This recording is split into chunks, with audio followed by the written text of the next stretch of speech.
Welcome back to another technical deep dive here in the debug zone. Today we're tackling a big question and breaking it down with insights from other users. Hopefully this clears up some misconceptions and helps you get the answer you need. So buckle up, stay a little curious, and let's jump right in.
And that's a wrap.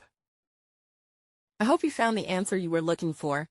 If you did, take a second to hit that subscribe button. It really helps out.